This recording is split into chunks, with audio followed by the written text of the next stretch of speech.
Hi hello friends, welcome back to my channel. ಇವತ್ತು ನಾವು ಸಣ್ಣ ಮೀನಿನಿಂದ ಸಾರು ಮಾಡೋದು ಹೇಗೆ ಅಂತ ನೋಡೋಣ ಬನ್ನಿ. ಮೊದಲಿಗೆ ಕಡಾಯಲ್ಲಿ ಆಯಿಲು, ಈರುಳ್ಳಿ, ಕರಿಬೇವು, ಶುಂಠಿ ಬೆಳ್ಳುಳ್ಳಿ ಪೇಸ್ಟು, ಟೊಮ್ಯಾಟೊ ಪ್ಯೂರಿ ಎಲ್ಲವನ್ನೂ ಹಾಕಿ ಚೆನ್ನಾಗಿ ಫ್ರೈ ಮಾಡ್ಕೊಬೇಕು.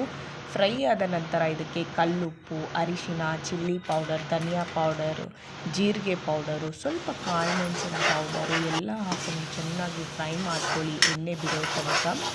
ಎಣ್ಣೆ ಬಿಟ್ಟ ನಂತರ ಇದಕ್ಕೆ ಹುಣಸೆಹಣ್ಣು ಹುಳಿ ಹಾಕ್ಕೊಬೇಕು. ಹುಣಸೆಹಣ್ಣು ಹುಳಿ ಹಾಕ್ಕೊಳ್ಳಿ, ನಿಮಗೆ ಎಷ್ಟು ಹುಳಿ ಬೇಕು ಅಷ್ಟು. ಅದಾದಮೇಲೆ ಇದಕ್ಕೆ ಸ್ವಲ್ಪ ನೀರು ಹಾಕ್ಕೊಂಡು ಕನ್ಸಿಸ್ಟೆನ್ಸಿ ನೋಡ್ಕೊಳ್ಳಿ.